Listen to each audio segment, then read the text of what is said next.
So I want to talk about individuals that are going to the program. Will they live on site somewhere? Will they still live wherever they are residing and just come to a classroom? How will this whole process work? Sure. These individuals will live wherever they currently reside. Okay. Now, they do not have to be. They don't have to be in Jonesboro. We have lots of people from all of our surrounding communities that Okay. drive to Jonesboro already for work. So they do not have to be Jonesboro residents. They Okay. could live anywhere in our area in Arkansas, but they will live wherever they do now. And part of their responsibility of that independence piece is about transportation. Okay. So they do not have to be able to drive themselves. They just need to have a way to, get to the site. And the Okay. site will be housed. This Project Search program will be housed at UAMS Northeast, which is located at 311 on Matthews, and that's across the street from St. Bernard's. Okay. And so that's where they will start each day and end each day. And that's where Jenny and her team will spend time with them, training them on some of the soft skills and just some of those skills that we all sometimes need some help with to help Okay. prepare us for a job. And then they'll come over to the hospital to do their internship, and then they'll finish their day back at that location at UAMS Northeast. Okay. So what is the time frame? The day-to-day time frame, like classes start. Training starts here, ends at what time? Sure. Jenny can correct me if I'm wrong, but I believe it's around 8:30 a.m. to 3 in the afternoon. And that would be a Monday through Jenny? Friday type program. Jenny, We have talked about 8:30 to 3:30. 8:30 to 3:30, and it's Monday through Friday. Okay. And it starts in August and it ends in May. In It is May. an intensive program. I Okay. did want to mention when you asked earlier about guidelines for eligibility, one of the main things that we're looking for are these young adults the desire for competitive employment. Okay. So do they want to go through this program, and when they're finished, do they want to work in the workforce? And are their parents supportive in that they're going to support them in those goals? So that's definitely something that we look at. And I wanted to ask you about that. I was thinking, from the individuals that have already gone through programs that you have overseen, what has the parental support or family support been like? Or have you ever had anyone start the program and then they decide this is a little too much for me and then they back out? It's the one the first year, and personally and professionally, I felt that he was 19 and maybe he just wasn't ready at the time. Okay. But he can reapply. And I think I heard Jenny say the other day we graduated a total of 48, and only one is not working, and that's because of health issues. Okay. Well, We that have is 47 who found employment at the end of the program. really wonderful. Now, also, during the program, do they learn other life skills such as managing a budget, managing a bank account, possibly savings, and other things that we have to deal with on a day-to-day basis? Grocery shopping. I mean, I know that seems simple for some, and those that inquire about living on their own. Are these some of the things that they are introduced in? Trained, I hate to say trained on. Are these some of the things they're introduced to during the program? Yes, absolutely. We have a social skills curriculum that comes from Project Search International, but we've also made a little bit of our own. But it works on all those soft skills that they need to find employment, keep employment, and live as independently as possible. So all those things that you mentioned are part of our curriculum.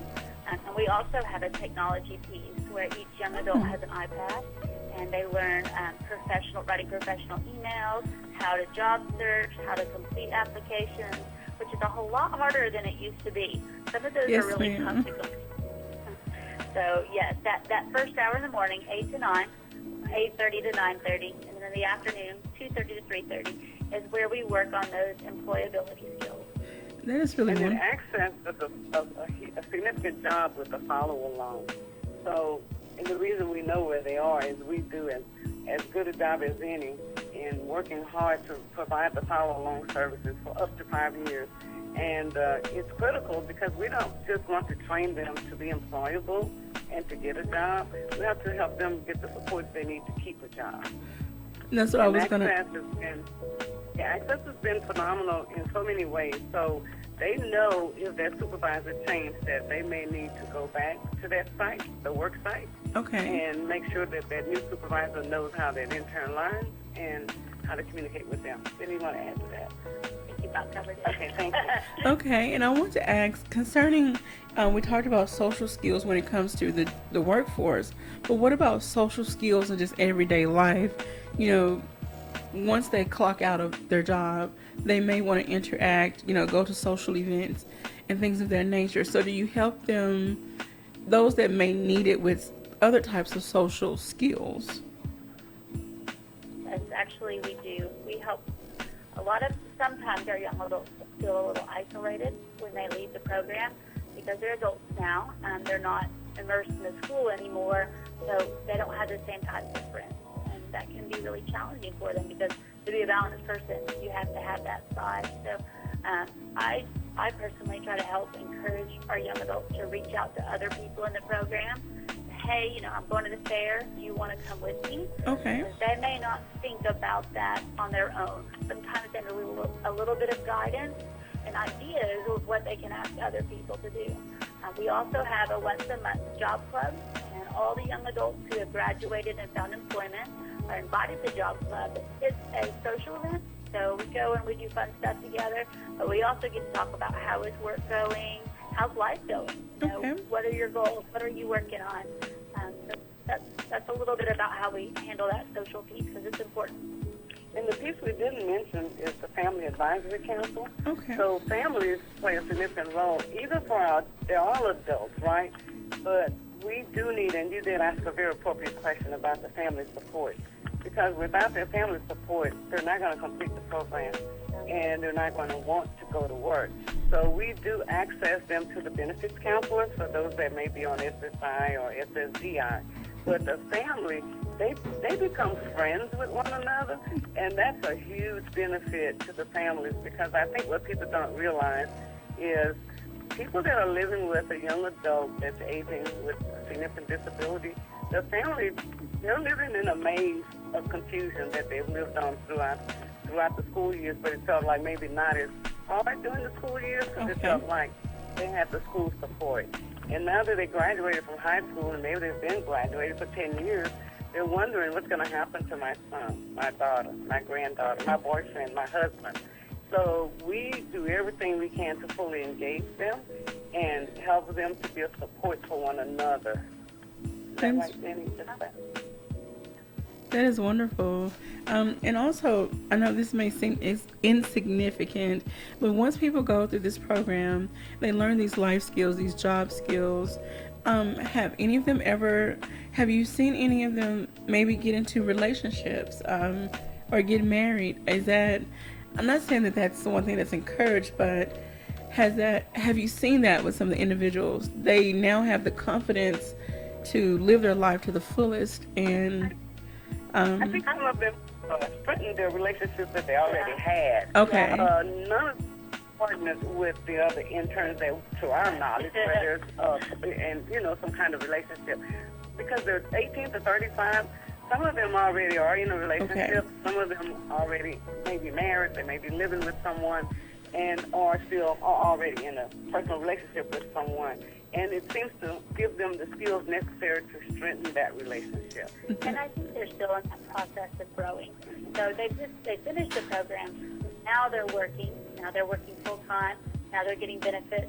Then they're moving on their own. They're getting a car. Mm-hmm. So hopefully, in that progression of life, that they will be able to find those things that they desire. They're still building that confidence right now.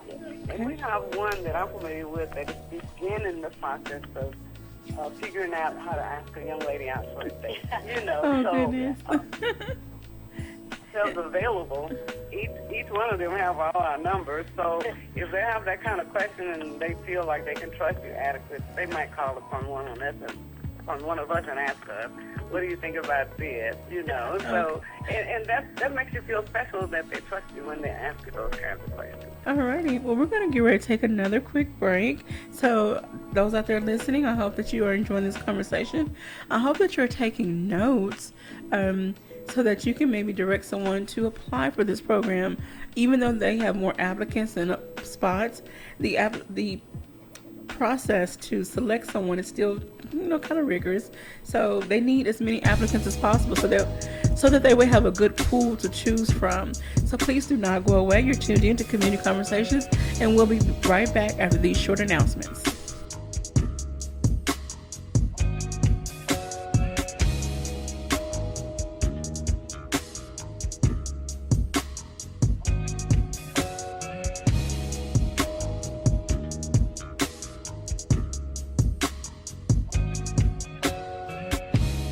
You're listening to Community Conversations on KLEK 102.5 FM. We'll be right back.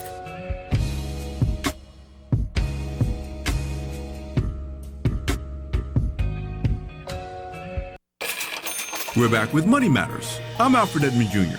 One of the least discussed yet most impactful aspects of partner and domestic abuse is financial violence, a subject we've addressed many times here on Money Matters. In financial abuse, perpetrators control their victim by using tactics like withholding access to money, destroying their credit, hurting their job performance, or disrupting their ability to gain and maintain employment. While both men and women of all backgrounds and economic circumstances can be victims or perpetrators of financial violence, poor women and women of color tend to be particularly vulnerable. According to the American Bar Association, approximately half of domestic violence and sexual assault survivors lose their jobs as a result of the violence. For help with domestic violence victims who want to take steps to protect themselves, go to the website for the National Network to End Domestic Violence at nndev.org and search for the article, Financial Tips for Victims and Survivors. I'm Alfred Edmond Jr. for Money Matters, a product of American Urban Radio Networks.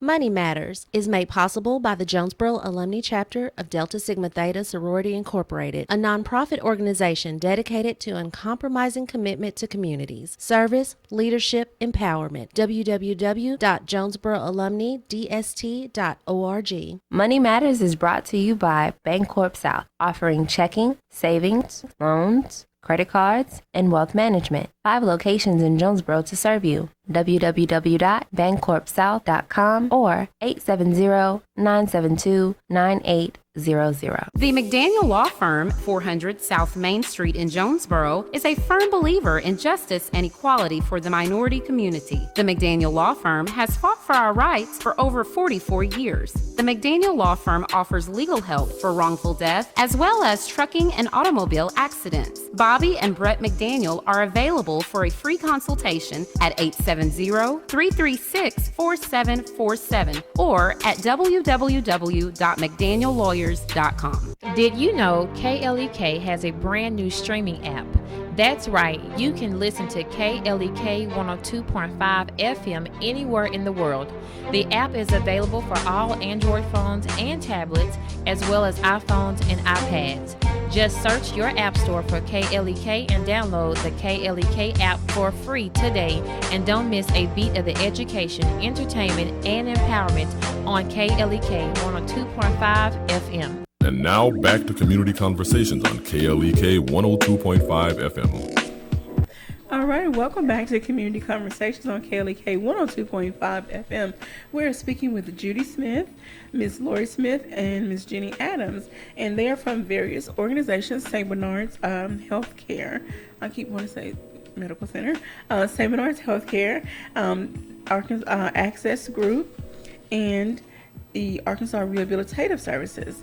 And so I can't thank you ladies enough for joining us, and thank you for rolling with the punches today. We started off a little rough, but now we're smooth sailing. And so one thing Lori brought up on the break, we were talking about going through the process, and I had mentioned about even though there's only a limited number of spots, they still would like an X amount of applicants.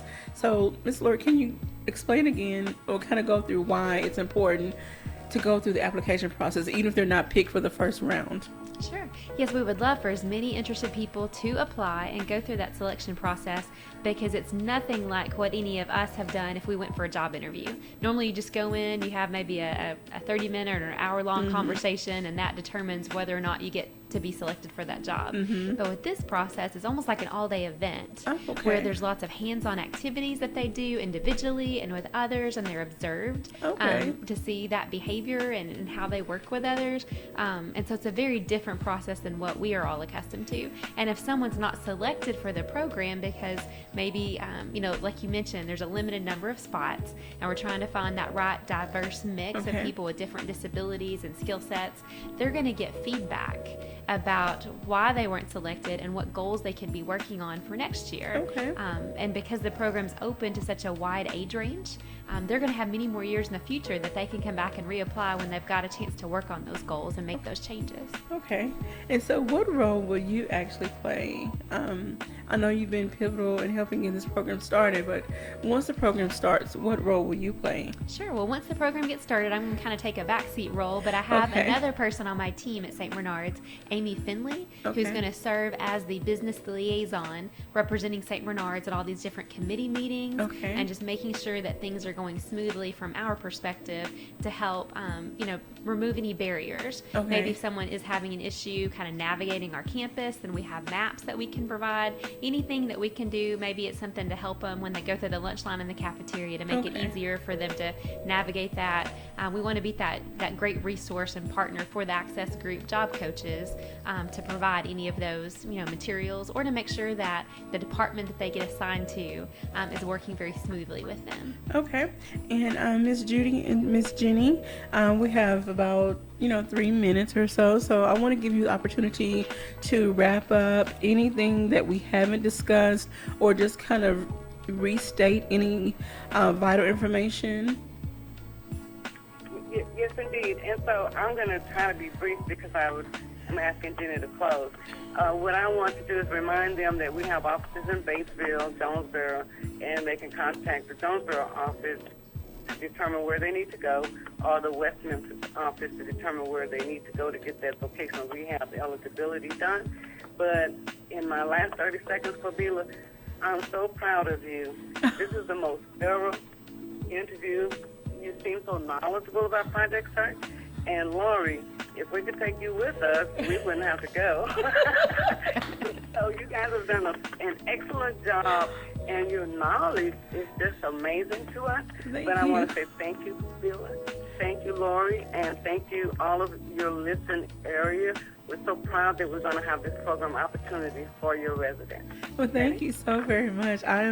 When I first got the email from Mrs. Rebecca Raspberry, I was excited to present this to the community because it is something that they need to be aware of. I haven't seen anything like this. I've lived in Jones for 20 years, and I haven't seen anything like this.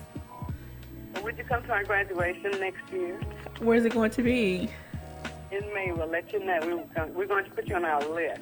Oh, well, if I'm not graduating from my own classes, then I definitely would love to be there. Okay. Jenny, you want to I do want to encourage everyone to go to our website. It's projectsearcharkansas.org. And it's Arkansas spelled out. There's a great 5-minute video from UAMS that explains the program and gives you better insight. There's also other information on there, but you can apply for the program. Just click on the Apply Now button, and that's about it. Yeah, and we want to make sure that the 3 positions are filled from people from that area of the state. The employee positions. Those open. So those are open now, Jenny? Yes, instructor coordinator, and then skills trainer, similar to a job coach, and so you can find those on the webpage too. All right, so there are 3 positions available here in Jonesboro. So if someone is looking for a job, please go to projectsearcharkansas.org and look for those job positions and the requirements for those jobs and apply. You never know what can happen. And why not take advantage of being a part of this project in Jonesboro is going to be basically from the ground. This is, the first one. So it would be a wonderful thing to get started with the very first one. You can say, I took part in that. I had something to do with this. I helped be interactive with these individuals, help them to get to where they need to be, to get the jobs they desire to have. So I'm looking forward to seeing this program seeing this program get started. I would love to stay on top of the developments that are going on. So I ask you ladies to please, you all have my email address, so please keep me in the loop on what's going on. with the program, and we would love to have you back again throughout the year to do some updates on what's going on with the program. And hopefully at that time we'll have all the kinks worked out. Well, this was a great interview. Thank you so much. We would love to come back. Yeah. Well, thank you all so very much. So tomorrow we will have a special guest from Arkansas State University, Dr. Roy Aldridge. March is Lymphedema Awareness Month, and we will be talking about all things lymphedema because that is a condition that I deal with, and I feel like it's time to raise awareness for this condition and make the community more aware of what's going on. I would love to see more specialists in the state of Arkansas concerning this, but that's another story. But thank you all for listening today. Thank you all for dealing with all of our hiccups. We truly appreciate all of the supporters and listeners out there. We could not do this without you. I pray that everyone has a very blessed day. Stay tuned tomorrow